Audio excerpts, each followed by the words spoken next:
Okay, good day class. So last time we discussed about area under a curve and between curves with regards to its rectangular form x and y.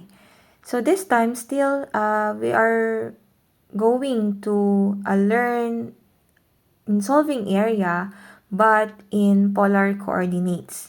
So in polar form, this is in the form r theta. So yung r natin is the radius.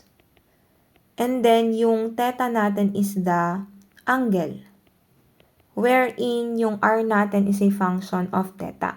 So, di ba dun sa rectangular natin, say we have x and y. So, say this is our x-axis, y-axis. Di ba pag nagpla-plot tayo, so say plot a given point xy. Di ba this is in rectangular. So, locate lang natin yung x and corresponding value of y. Then, project lang natin until makakuha tayo ng point. Diba? Ganun siya, yung rectangular natin. So, connect lang natin dito sa polar form or polar coordinates para hindi tayo malito. So, say we have a polar axis here. Then, we are to plot this point P. So, di ba, alam natin na yung polar coordinates is in the form. So, yung P na natin dito is we need R and theta. So, dito, ito yung R. From the origin up to that point, that is our radius R. Then, yung theta naman is from the origin papunta dun sa line ng point natin. So, that is our theta. So, parang ganito tayo mag-plot. I-locate mo yung theta or angle niya, then yung radius kung anong equivalent niya. So, that is in polar coordinates. Okay? So, mag-try tayo mag-plot para mas ma-analyze natin or maintindihan natin siya. So, say let's try to plot a point in polar coordinates. Say our r is say 3.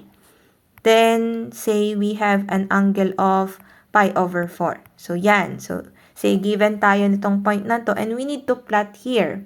So, ito yung polar graphing natin. So, syempre, this is the 0 and angle, this is pi over 2. Angle of pi, then this is 3 pi over 2. So, kung i-plot natin to, polar coordinates natin, so para mas madali sa atin, i-locate muna natin ito, kung ano yung angle na yan. So, pi over 4, that is between this 0 to pi over 2, tama? Dun sa unit circle natin. So, ito siya. Ito yung angle pi over 4 natin. Etong line na to. Okay? Ito. Alright. So, ito yung angle. So, meaning, papunta siya from the origin, papunta sa pi over 4 na yan. Then, 3. Anong ibig sabihin ng 3? That is our radius. Diba yung radius is from the center palabas. So, from here, since ito na yung ano natin. So, say, yan. Ito yung angle natin, tama? Yung line na yan. So, from the origin up to that. So, kung ilocate natin yung 3, so kung may makikita tayong small circle, then palabas lang siya ganyan, bilang tayo ng 3. Dito na tayo magbibilang sa line na to. So, from center, origin, so count tayo 1, 2, and 3. So, etong point na to, from the line, so yan na yung point na sinasabi niya. So, yan na yung point 3 pi over 4. So, ganyan tayo mag-plot when it comes to polar coordinates. Okay? And so on. Ganun siya. Okay? So, before we proceed naman, kung paano yung pag-solve ng area in polar coordinates, review muna natin yung different or typical types of polar curves. So, unahin natin yung circle. Okay? Kasi later on, dun sa pag-solve natin ng area, dapat alam natin kung ano yung graph or ma-familiarize natin yung equation ng iba't ibang polar curves. So, parang dun din sa rectangular nung nasa area din tayo dun, di ba familiarize natin yung mga conic sections, tama? So, circle, parabola, ganun. So, ganun din dito. So, i-familiarize din natin yung mga polar curves and its corresponding equation, form ng kanilang equation. So, when we are dealing with polar curves, so first one, circle tayo. So, ito naman yung kanyang form ng equation. So, r is equal to positive negative a cosine theta or r is equal to positive negative a sine theta. So, ito yung kailangan natin i-familiarize. Then, we need to know kung ano yung corresponding graph ng bawat isa nito. So, unahin natin yung cosine, di ba? May positive. So, ito yung positive. Tsaka ito yung negative. So, anong ibig sabihin nun? Yung A dito, that corresponds to this. So, from the origin papunta dito, ayan yung A na sinasabi. Okay? So, yan yung A. So, bilang tayo from the origin palabas. So, actually, yan yung, kung titignan natin, yan yung diameter. Then, create lang tayo ng graph na circle, okay? And then, dito naman, pansin natin, di ba, this is actually along x-axis, cosine siya, kaya dito tayo maglo-locate. Dalawang scenario lang yan. Kapag nakakita tayo ng cosine, tignan mo lang along x-axis. So, kung positive siya, dito siya sa right ng origin naka-graph. Whereas, kapag negative siya, dito naman siya sa left ng origin nakagraph. So, ganun siya tignan. So, again, this point, so, eto, kung titignan natin, eto yung A natin. Okay? And that is actually the diameter. Okay? So, that is cosine. Then, kapag sine naman, so, eto naman siya, kapag sine, so, titignan naman natin siya along Y. So, kung positive siya sa taas ng origin natin, whereas kapag negative, sa baba siya ng origin natin. So, this is our origin, 0. So, yan siya. Okay? So, kung titignan naman natin ulit, so, yung A na yan is ito. So, count tayo from here. So, 1, 2, 3. Ibig sabihin, ito naman yung, tawag doon, yung A niya. So, pag nag-graph tayo, kunyari may given na A, so, locate lang natin siya dito, then create tayo ng circle, depende kung sine or cosine. Then, kapag naman negative, so, ayun din siya. So, from here, papunta dito, ito naman yung A natin. Okay? So, this is actually negative A. Pero, nasa graph naman na siya, so, ito yung actual value ng kanyang diameter, or that is denoted by A. Okay?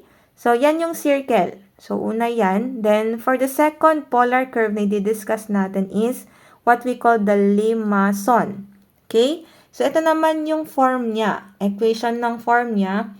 So, familiarize lang natin that is R is equal to A plus minus B cosine theta and R is equal to A plus minus B sine theta. And under limason, may tatlo tayo. So, unahin natin si inner coil. So, si inner coil, actually itong tatlo. So, inner coil, cardioid, and ano na yung isa?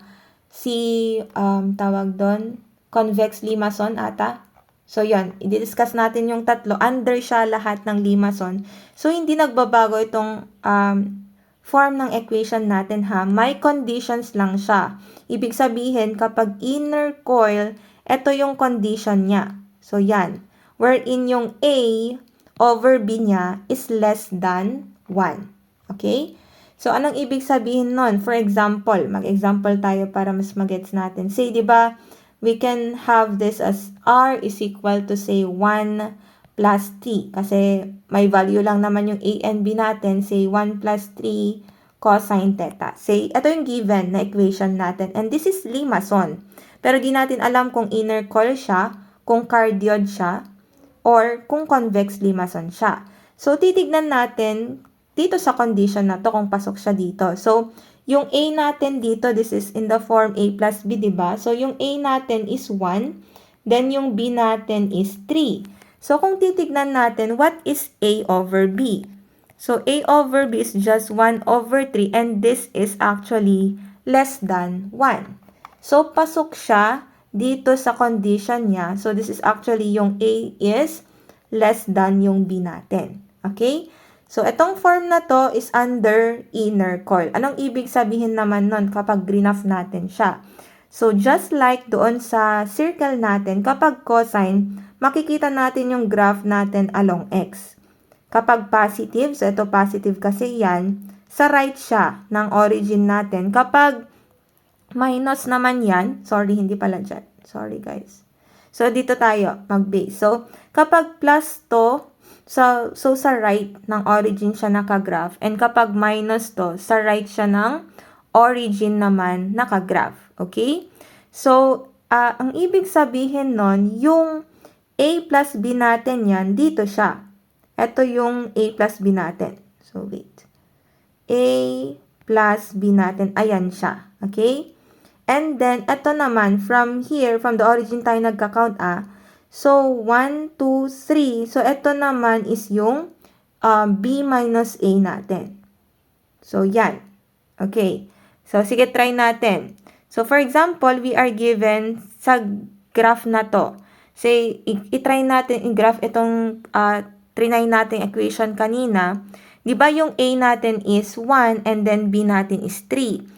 So, pag nag-graph tayo, so say cosine siya, di ba? So, try natin and then plus siya. So, dito tayo mag-graph. Since yan nasa right na, dito tayo mag-try. So, try to graph R is equal to 1 plus 3 cosine theta. Gaya ng sinabi ko kanina, yung pag-plot natin, kunin natin yung A plus B. Di ba? Ito siya kanina. So, A plus B is 1 plus 3. So, from the origin tayo mag-count. Then, since plus to, okay, plus yan, dito sa right ng origin tayo mag-count. Okay, so from the origin, count tayo ng A plus B, which is 4. So, from here, 1, 2, 3, 4. So, mag-point tayo dyan. Okay, this is A plus B. And then, next naman is, di ba yung inner coil niya naman, that is equivalent to B minus A. And what is B minus A? That is 3 minus 1 is equal to 2. So, kuha tayo. So, from the origin ulit, 1, 2. So, ito naman yung isang point. So, kung nag-graph na tayo, so, inner coil yan. So, paganito siya.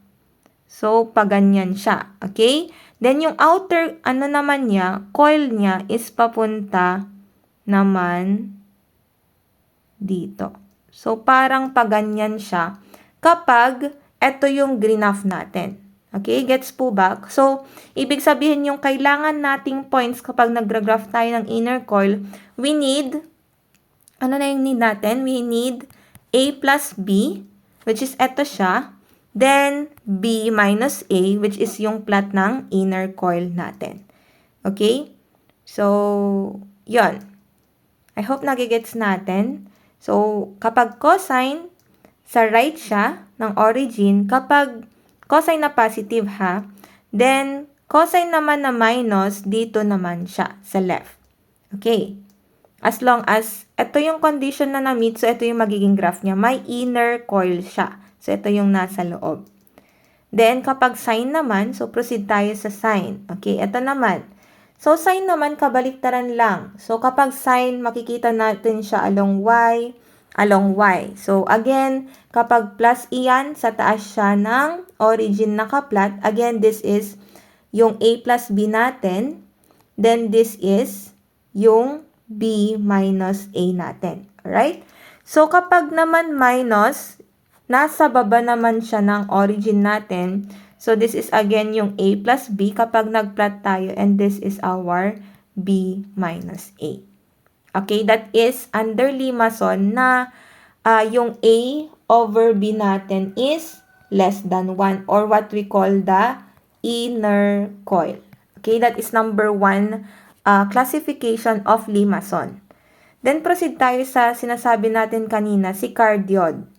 Okay, si cardioid naman, ito naman yung condition niya. So this is still in the form, wag tayong malito ha. This is still in the form A plus B cosine theta or R is equal to A plus minus B sine theta. This is yung Limason natin. Okay? Bale, may tatlong tawag doon, classification lang siya. So, una natin kanina si inner coil, then next naman is si cardioid, and then ito naman yung condition niya. A over B is equal to 1 or simply mag-equal lang si A over B natin. Kasi any number divided by same number is equal to 1. Okay? So, pag na-meet naman natin to, so, siguro question nyo, ba't ganito yung form? Kasi kung titignan natin, di ba ito yung original form niya, since si A naman is equal to B, so kung titignan natin, di ba ito yung original, si cosine tayo muna. So, plus minus B cosine theta. Since A is equal to B, so kunyari ito, so A parang plus minus, since A naman is equal to B, so si A gawin natin A na lang, equal naman sila. So, common factor now, so A, that is now 1 plus minus cosine theta. Kaya, naging ganito siya. Okay? So, kasi kapag nakita natin to, itong given, so, ma-identify naman natin kasi mag-equal naman si A plus B. Pero, for example, itong form na siya, na-factor out na yung common factor niya. So, ito yung magiging format na niya. Okay? Para hindi lang tayo malito. Okay? So, ganun ulit. Kapag cosine, so makikita natin siya, yung graph natin along x. So, kapag plus yan, sa right siya. Okay? Then, kapag naman minus, dito naman siya sa left ng origin. So, anong ibig sabihin naman nito? So, kapag nag-graph tayo, anong kailangan natin? Yung kailangan lang natin is yung value ng A natin. So, yung A, dito sa graph, ito siya. So, ito yung A natin. So, for example, si A is equal to 2. So, count tayo from the origin. So, 1, 2. So, ito yung A natin. Then, another 1, 2. Ito naman yung A natin. Then, graph lang tayo ng ganitong figure. Okay?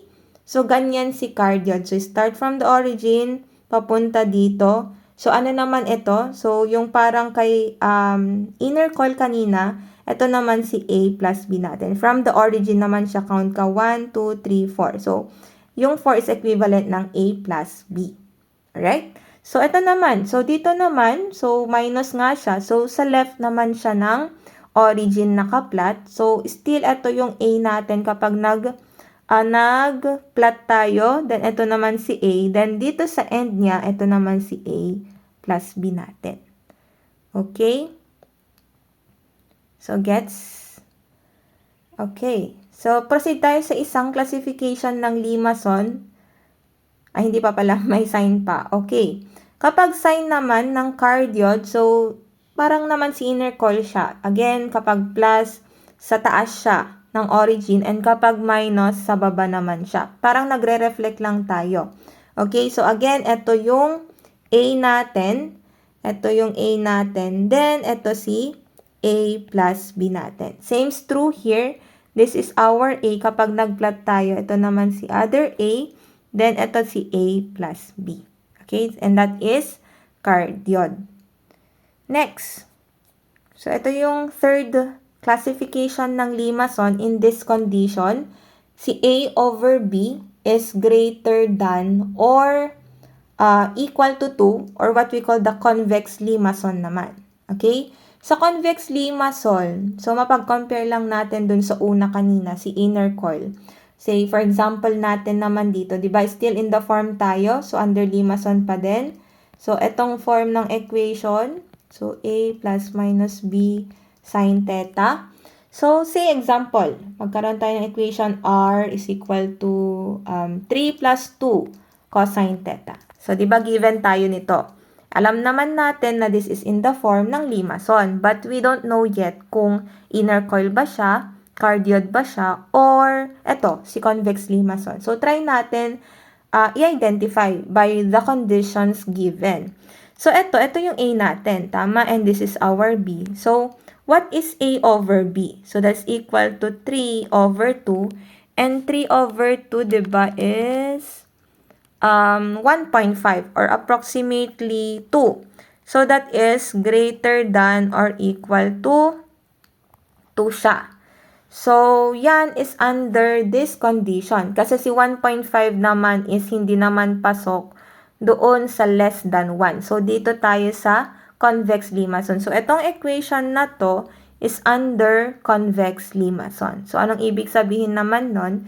So, just like the other two kanina, kapag plus ito, that is, makikita natin yung graph natin dito sa right ng origin natin. Kumbaga yung convex limason lang, kung i-compare natin dun sa cardioid, parang lumabas lang itong portion na to, but still ito si A natin. Okay? Yan si A. then still ito si A plus B natin. And kapag minus naman, so sa left naman, left ng origin, this is still our A. Kapag nag-graph, then this is A plus B. Okay? Then for the sign naman, so ganun din siya. So pag plus, so sa taas naman siya ulit. So this is A plus B. Then this is A. Then this is another A. And kapag minus, sa baba siya, ito si A natin. This is A plus B. Okay? So, I hope naiintindihan natin. So, this is number 2 dun sa classification ng polar curve. So, review lang natin. So, yung una is si circle. Pangalawa is si limason. So, dun sa limason, may tatlong classification depende dun sa condition. So, una is si inner coil. Pangalawa si cardioid. And itong pangatlo si convex limason. So, let's now proceed sa pangatlo. Classification ng polar curve. Ito naman si Rose curve. Okay? So, sige. So, si Rose curve natin, ito naman yung equation niya. So, R is equal to A cosine N theta. Okay? And R is equal to A sine N theta. Wherein, kapag yung N natin, so ito, sinasabi niya, kung daw yung N natin is an odd number, yung magiging graph natin, yung number of petals, so other books, makikita natin leaves, so same lang to. Petals or leaves is equal siya dun sa N kapag add. Whereas kapag even naman, magta-times 2 yung N niya, yun yung bilang ng petals or leaves natin. So, anong ibig sabihin nun? So, sige, tingnan natin. Diba may dalawa tayong form? So, possibility niyan kapag ito nasa cosine tayo, it's either yung N mo is even or odd. So, unahin natin. So, this is in the form R is equal to A cosine N theta. And say, yung N natin is equal to 2. So, this is, even number. So, di ba kanina sabi natin na kapag yung N is even, yung petals mo is equal to 2N. So, ibig sabihin, 4 na siya. Okay? So, 2 times 2, that is 4. Ibig sabihin, 4 yung bilang ng petals ng graph mo. So, again, since cosine siya, mag-i-start tayo along x. So, parang pag graph natin to, yung una natin i-graph is ito. So, this one, yan yung una natin i-graph. Kasi along x siya. And then, take note yung A natin dyan. Ito yung bilang niya ulit. From here, from the origin, up to here. Okay? So, ito yung magiging A natin. So, yan. So, take note, when we are graphing Rose curve, dapat evenly distributed itong mga petals natin. Hindi pwede na yung space between this one is mas malaki compared dito. So dapat, take note natin na evenly distributed sila. So, anong ibig sabihin nun? So, di ba dito tayo una nag-curve yung petal natin. So, isang count na yan. So, we need still 3 kasi 4 yung kalalabasan dapat ng bilang ng petals or leaves natin. So, para evenly distributed siya. So, yung second naman is dito kasi that is 90 degrees. And kung titignan natin, yung bilang ng angle natin dyan, kapag dinivide natin ng 4, sakto siya na kapag from here, bilang tayo 1, 2, 3, 4, 5, 6. Okay? So, dito ulit yung second. Tama? So, yan. Yan yung second. Then, next one naman. So, wait. Next one naman, bilang ulit tayo. 1, 2, 3, 4, 5, 6. So, sakto. Ito naman yung next. Then, from here, 1, 2, 3, 4, 5, 6. So, ito naman yung next. So, ibig sabihin, as long as alam natin, so dito tayo nag-start, alam natin kung saan tayo mag-i-start to follow na yung mga ibang petals. Kasi, yung ano natin dapat,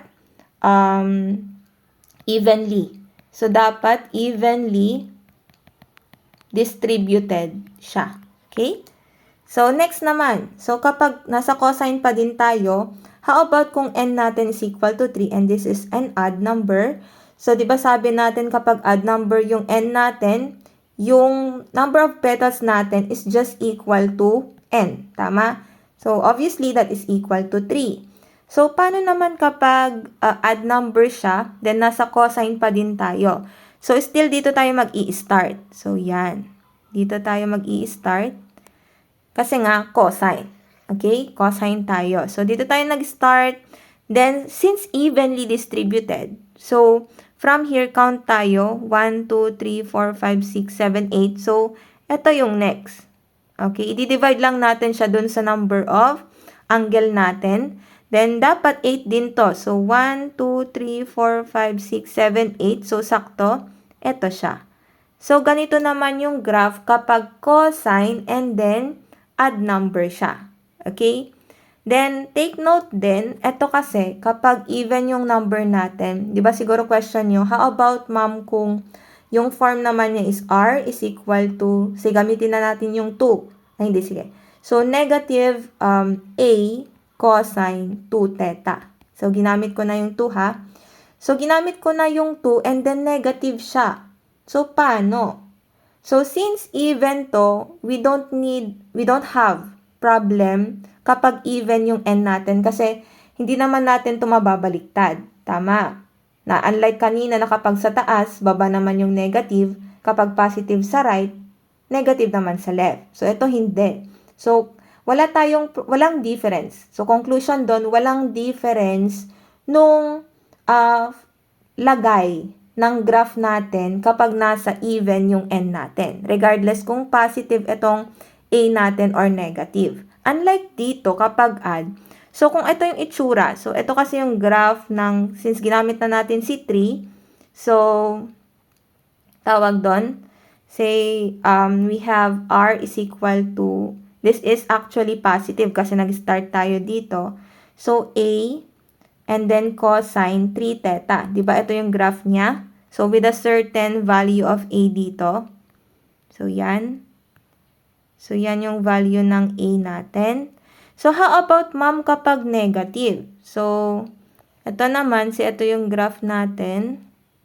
Kapag negative naman, so, yan. So, say r is equal to negative a cosine 3 theta pa din. So, yan. Cosine 3 theta pa din. So, si 3 is add. So, ito yung sinasabi ko kanina, mag-i-start naman tayo dito. So, parang paganyan siya. And then, paganyan. And then, paganyan. Okay? So, parang nag-reflect lang ito. So, binaliktad natin yan. And then, papunta doon, papunta dyan. Kapag negative. So, may possibility na mag-change yung figure kapag negative and positive. Unlike kanina sa even na n natin, kahit baliktad din natin to, ganito pa rin yung magiging itsura. So, we don't have problem for that. Okay? So, yon. So, okay? Proceed tayo sa sine naman. So, sine naman tayo sa rose curve. So, ito. So, this is in the form r is equal to a sine n theta. So, unahin natin yung n is equal to 2. So, ito siya n. So, this is, again, even. So, obviously, yung number of petals and leaves natin is 2 times n. So, that is 4. So, eto, medyo different lang siya doon sa cosine kanina. Kasi siguro yung naiisip natin, mag-start naman tayo sa y, along y-axis kasi nga sine. But, kapag ginawa kasi natin yon, pupunta siya sa graph ng cosine. So, parehas na lang siya. So, hindi po ganon. So, kapag nasa sine tayo, isipin natin, parang na-rotate siya doon sa cosine. So, start tayo dito sa in-between ng 0 to pi over 2 natin. Okay? Pi over 2 natin. Okay? So, dito siya. So, dito tayo nag-start. So, yan. Then, evenly distributed, kaya kung bibilang tayo, and then we have 4 petals, ganun ulit, 6 between them. So, 1, 2, 3, 4, 5, 6. So, ito yung sunod. We need another 2. 1, 2, 3, 4, 5, 6. So, this is pangatlong petal. Then, from here, 1, 2, 3, 4, 5, 6. So, pang-apat na petal. So, ito naman yung graph ng ating sine na even yung n. And again, kapag even yung n natin, we don't have problem kapag positive or negative yung magiging a natin. Kasi ganyan pa din yung itsura niya. Okay? Then, next naman, kapag n natin is 3, so that is odd number. So, same lang siya doon sa number of petals and leaves natin. So, kanina, ito naman, medyo nakakalito si sine. Si sine, even though, So, etong kasing graph na to, this is in the form R, positive A, sine. So, since nakuha na natin yung 3, gamitin na natin siya. 3 theta. So, positive tong graph na to. So, baliktad siya. Di ba positive kapag iniisip natin, ay sa taas siya. Hindi.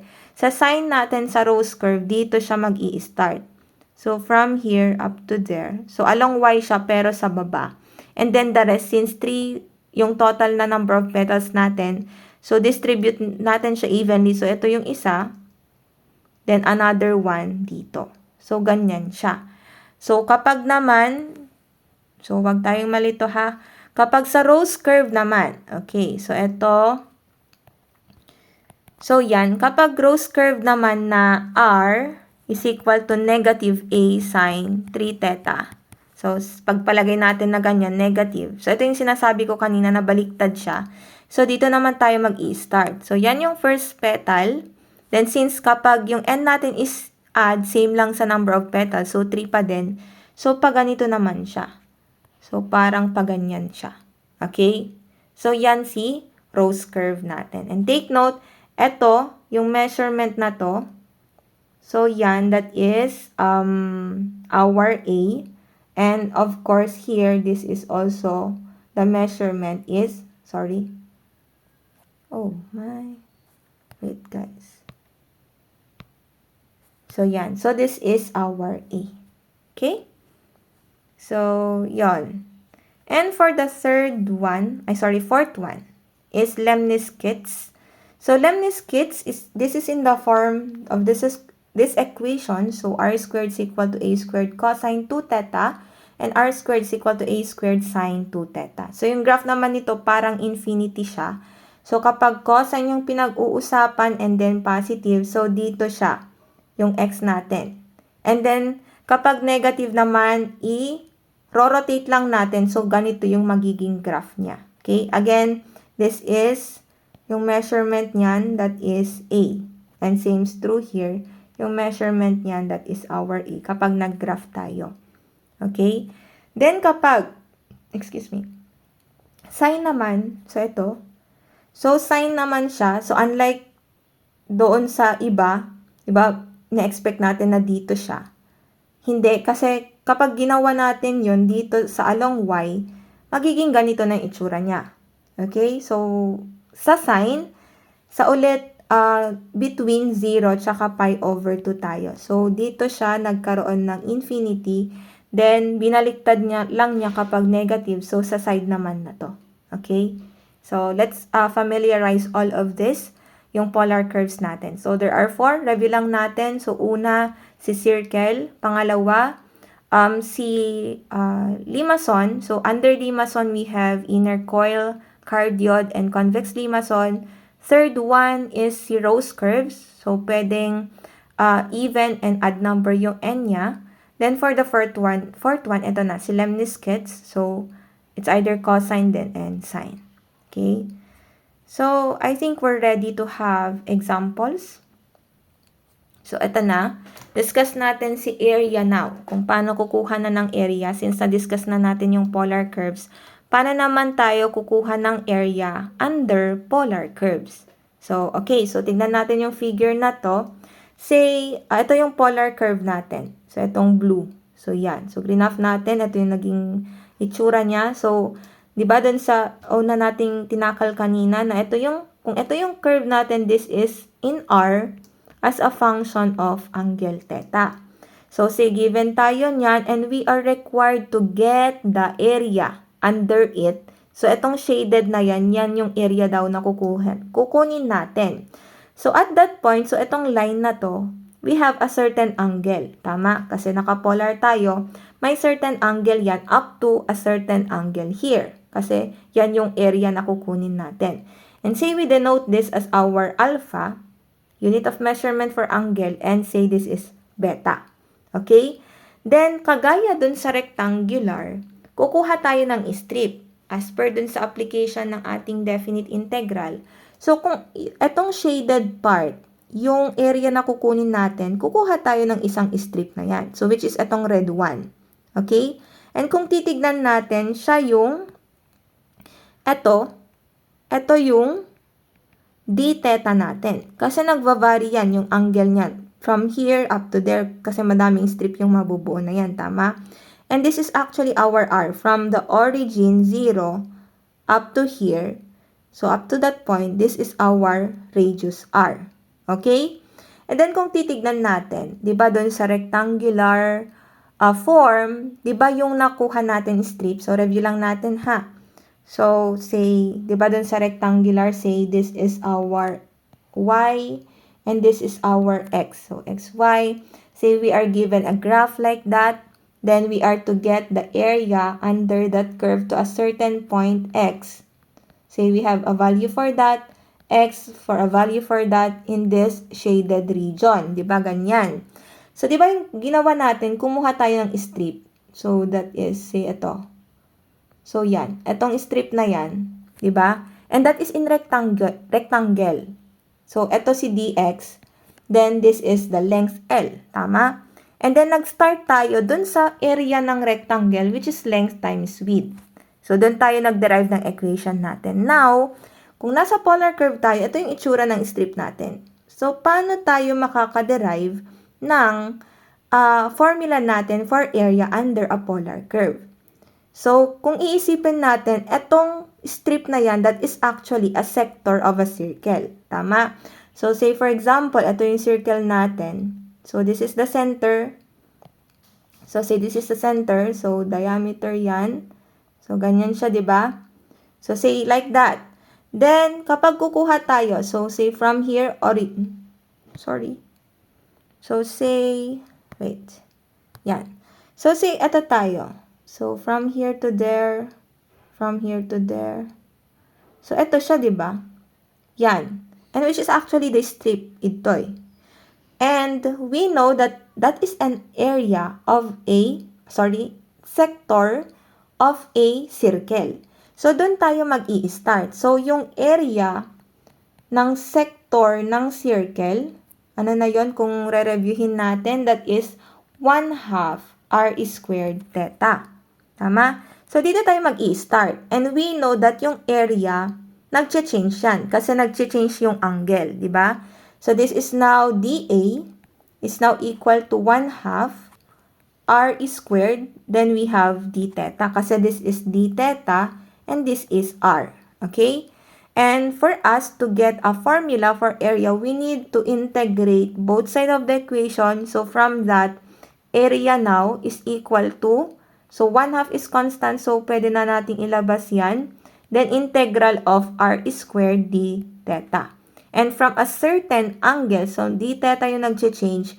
So, from here, para makover yung shaded part na yan, from here, that is angle alpha, up to there, angle beta. So, ito na yung magiging formula natin in getting the area under polar curve. Okay? So, yan. Then, how about naman kapag between? So, parang ganun lang din siya. So, ito yung area between polar curves natin. Say, we are given two curves. Okay? So, we are given two curves. So, say, ito siya. So, yan. So, say this is R2. So, f of 2, theta. And then, we have R1, f of 1, or a function of theta. So, yan. So, ito naman, papakuha niya yung area between these curves. So, parang dun sa na-derive natin kanina. So, yung magiging area now, so, ganun pa din from the area of a sector. So, 1/2, say this is still, yung theta natin yan equal to alpha, and another angle theta, say beta yan. So, this is now R2 squared. So, R2 as a function of theta is squared minus R1 as a function of theta is squared. So, d theta. So, yung nag-change lang is etong side na to. Kasi there are two curves already. Okay, so, familiarize natin to, yung area between polar curves and then area under polar curve. Okay? So, let's jump now to our example. So, for example number 80. So, let us find the area of the region enclosed by R is equal to 6 sine theta. So, before we proceed, since we already know kung ano yung formula natin for area, first thing is, we need to identify kung ano tong equation na to. Tama? So, di ba sabi ko kanina, we need to familiarize those polar curves equations. So, ito, this is in the form R is equal to A sine theta. And then, kung babalikan natin, this is actually a circle. Tama? With a diameter of A, which is equal to 6 dito. So, yan si A niya.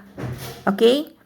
So, kung i-graph natin yan, and obviously, sine siya. So, ano na yung possibility niyan? It's either, kung ito yung graph natin, so, ito siya, it's either dito siya sa taas or dito sa baba. Tama?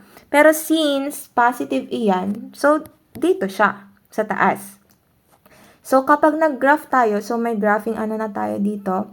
So, 6 yung diameter. Ibig sabihin, mag-count tayo from, so, wait, anuhan lang natin. So mag-count tayo. For example, yan. Yung diameter is 6, tama? So, from the equation. So, from here, origin, 1, 2, 3, 4, 5, 6. So, ito yung magiging, ano na natin. So, yan yung magiging diameter. So, ibig sabihin, from the origin up to there, yun yung circle. So, graph lang natin yan. So, ganyan yung magiging itsura niya. So, this is now yung R. So, R. So, ito na si R is equal to 6 sine theta. So, sine siya. So, sa taas ng origin. And 6, ito yung 6 na. Yung diameter, so up to here, diameter nung circle natin. Ibig sabihin, sabi niya sa problem, find the area of the region enclosed by this circle, sabi. So, ibig sabihin, ito yung kukunin natin. So, this one. Right, guys? So, yan. Ito. So, itong area na to. Okay? So, itong buong circle. So, yan daw yung kukunin natin. Okay? So, yan. So, okay. So, yan yung kukunin natin na area ng circle. So, there are two possible ways kung paano natin to isolve. Pero, gamitin na lang natin yung symmetry na tinatawag. Kasi, more on, yun yung ma-apply natin sa mga succeeding example. So, for example, ito yung angle 0 natin. So, wait. So, 0. So, ito si 0. Then, we have pi over 2. We have pi and then 3 pi. 3 pi over 2. Okay? So, 3 pi over 2. So, yan. Yung sinasabi kong two possibilities ng ating solution, it's either from here up to there. Di ba parang pa-rotate siya? Imagine natin na-rotate from ito para ma-cover lahat tong circle na yan. That is from 0. So, from 0, papunta ng theta. 0 papunta ng pi. Di ba? Itong angle na to. So, yun yung possibilities natin. Or, yung sinasabi ko na by symmetry, kukuha lang tayo ng portion and then magta-times 2 tayo. Kasi, I hope you will agree if sasabihin ko na itong portion na to, okay? So, yung portion na yan, yung half ng circle na yan, so, yan, wait. So, yung portion na yan, yung shaded, is just equal dito sa unshaded. Ibig sabihin, yung kukunin na lang natin by symmetry is etong shaded part na to and then magta-times 2 lang tayo kasi two possible parts, diba? Part 1 and then part 2. So, ganun yung gagawin natin. Pero, yung magiging angle between natin na is from 0. So, ito 0. So, 0. Papunta na dito sa pi over 2. Kasi, yun yung makakover na shaded part. Tama? Unlike kapag whole na, itong 0 up to pi. Okay? Gets po ba? So, yon. So, since yon yung gagamitin natin by symmetry, so, area now, diba ano yung area na natin? That is 1/2 the integral of alpha to beta of r squared d theta. So now, by symmetry, so kukunin lang natin itong shaded part tsaka imumultiply na natin ng 2 para makover lahat ng area ng tawag doon, ng buong circle natin. So, paano yon? So, from that, si area now is equal to 1/2. Diba sabi natin magmumultiply tayo ng 2 kasi buo naman yung kailangan natin. So, magmultiply tayo ng 2 dyan para whole circle yan. And then, yung integral natin is from 0 to pi over 2. So, itong 0 to pi over 2, ito yung shaded part lang. And then, nagmultiply na ako ng 2, kaya buong circle na. Okay? Then, r is squared. So, ano yung r natin? So, yan. 6 sine theta. So, lagay na natin. So, 6 sine theta. And then, naka-square siya. So, that is now squared d theta. So, ito na yung magiging working equation natin. So, ito na. So, this part. So, itong part na to, ito na yung area of the whole circle. Kasi makikita na natin si 2 doon. Okay? So, yung importance nito kasi, depende dun sa pinapakuha ng problem. For example, ginawa niya dito, find the area of the region enclosed by this circle in the first quadrant. So, pwede mo siyang gawin to. No? So, yun yung importance siya. Kaya, dinidiscuss ko to by parts or by symmetry. Okay? So, since whole circle yung tinatanong, so, yun yung kukunin natin. So, since may working equation na tayo, proceed na tayo dito para sa pagkuha ng area. So, dito magka-cancel out lang si 2. So, that's now equal to the integral of 0 to pi over 2 of 6. So, 6 sine theta squared. Kapag in-square natin yan, that is 36. Then, sine squared theta d theta. Okay? So, now, so dito na tayo. So, since constant si 36, so parang bumalik lang tayo dun sa previous lessons natin of the trigo integral. So, 36, labas natin. So, the integral now of sine squared theta d theta from 0 up to pi over 2. Okay? So, question is, ano yung integral ng sine squared theta? So, kung babalikan natin yung mga previous lessons natin, actually, yung trigo identity natin for that, kasi wala namang pwede nating available na basic integration formula. So, sine squared theta is equal to 1 minus cosine 2 theta over 2. Okay? So, diba yun yung equivalent niya for our trigo identity. So, yan. Apply natin. So, 36, the integral from 0 to pi over 2. So, palitan na natin siya neto. So, or, we can rewrite this one para mas makita natin that there's constant there. So, 1/2, 1 minus cosine 2 theta. Diba ganyan siya? Okay, so 1/2 now. And then, that is now 1 minus cosine 2 theta. Okay, and then d theta. So, labas na natin yung constant na 1/2. So, that is 36 times 1/2. That is 18. So, integral of 1 minus cosine 2 theta and then d theta from 0 to pi over 2. Okay? So, since 2 terms na siya, pwede natin gawin na, that is now 18 multiplied by 1. So, 18, the integral of d theta from 0 to pi over 2. Okay, then minus. So, minus, distribute natin yung 18, don't forget. So, 18, the integral of, ano yung natira?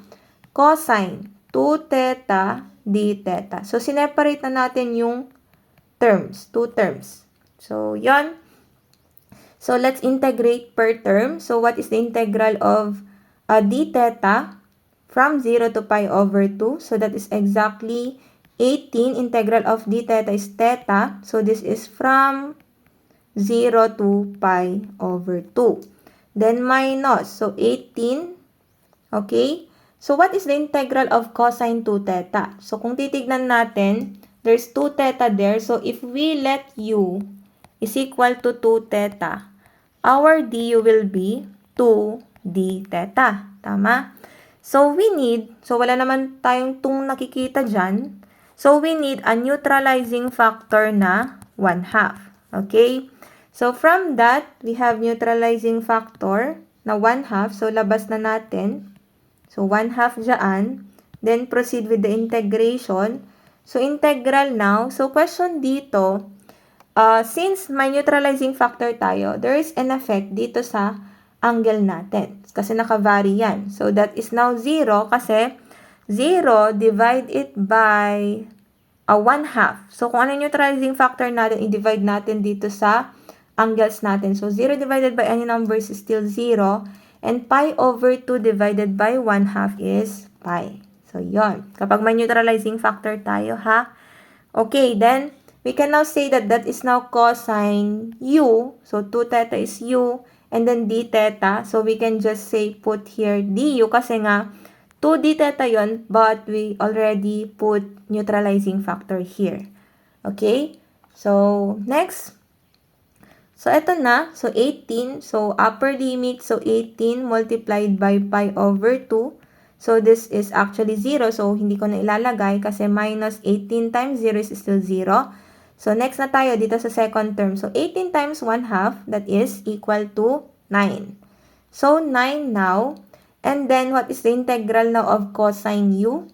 That is sine u, positive. So u natin is 2 theta. Substitute na natin. So getting the integral, so sine 2 theta. Then this is now from an angle of 0 to pi. Okay? So, proceed tayo. 18 divided by pi over 2 is now equal to 9 pi. Okay? 9 pi minus. So, that is now upper 9 sine. So, 2 pi. Sinasubstitute na natin yung angle theta. So, 2 pi minus 9 sine. 2 times 0 is just 0. Then, ayan. So, kung i-calculate natin, sine 180. So, since along, yan, y, and sine, that is 0. And also, sine 0 is 0. So, yung natira na lang is 9 pi. Therefore, yung area natin for the whole circle is now equal to 9 pi. Don't forget, square units. Okay? So, this is now the area of the whole circle. So, you can also try yung sinasabi ko kanina. You can also try naman yung area. Kapag kinuha mo na lahat, so that is now 1/2. The integral, that is r squared d theta from alpha to beta, diba? So, kung kukunin na natin yung whole circle agad, so balikan lang natin. Diba yung ginamit kasi natin itong shaded and nag-multiply tayo ng 2. But if you want na gustuhin mo na lahat, ng buong area na yan, you can use actually 0 up to pi na agad. So, yung nagdi-differ lang is itong area or yung angle niya. Okay? So, kung gagamitin mo yun, ito yung magiging formula niya. 1/2 from 0 to pi na. And then, 6 sine theta squared d theta. Which is actually kapag sinolve mo, equal lang siya dyan. So, other solution that. But you can try that at home na lang. Okay? Then next, we still have example here. So, yan. May example pa tayo. So, let's try. Okay? So, next.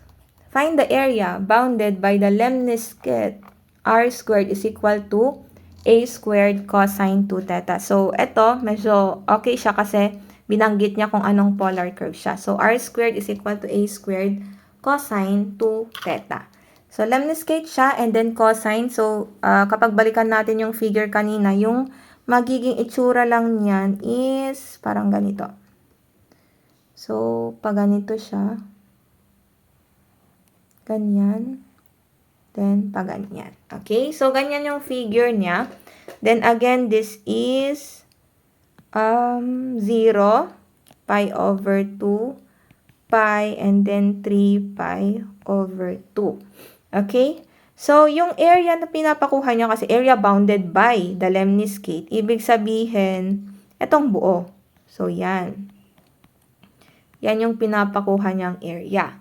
So, ito naman, papasok na naman yung importance ng pagkuha ng area by symmetry kasi mahirap naman kapag kinuha mo na lahat yan in one time.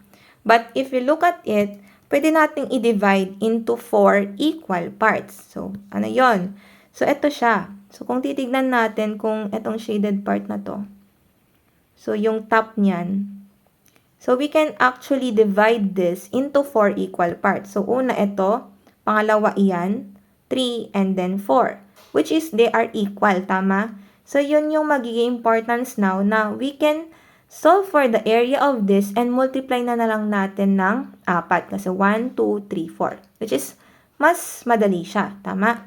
So, yun, yung magiging deciding factor lang natin kung ano yung magiging angle. Kasi, minsan doon tayo nahihirapan i-identify yung angle na cover nung kinukuha nating area. So, dito, kapag yan yung ginamit natin by symmetry again, okay? So, try to analyze. So, yung area na natin, so, di ba we know our area is 1/2 the integral of alpha to beta of r squared d theta. Di ba yan yung formula natin? So, r squared is already given kasi ito nga yung function natin. But the question is, ano yung magiging alpha? Ano yung magiging beta natin? So, gawin natin yung by symmetry. So, from that, area now is equal to the integral. So, 1/2. R squared is yun na. A squared cosine 2 theta. And then, d theta. Okay? So, yan yung R squared natin. So, eto na. Ano yung alpha? Anong beta natin? So, eto. Wait, move lang natin to. Kasi eto pa lang yung isang part. May imo-multiply tayo dyan. So, kung ito, yun lang yung kukunin natin, yung shaded part. This is actually from 0, no? Papunta dito. So, ano tong angle na yan? So, dapat alam natin yan. So, wait. Hindi lang siya very accurate, but yan. From here. So, that is half of our between 0 to pi over 2 angle. So, this is actually si pi over 4 natin. So, yon yung na-cover na angle para makuha natin itong shaded part na to. So, therefore, yung first part na yan or portion na yan, yung magiging angle natin dyan is from 0 to pi over 4. So, kung ganito lang yung equation mo, ito pa lang siya. Itong shaded part pa lang. Pero since, kukunin natin yung area bounded by the lemniscate, so yung whole na yan, kailangan natin i-multiply ng 4 para makuha lahat. Tama? So, we need to multiply it by 4. Again, ito is for the shaded part only. But, if we multiply this by 4, lahat na yan. Yung area bounded na ng lemniscate. Which is, yun yung kinukuha ng problem na to.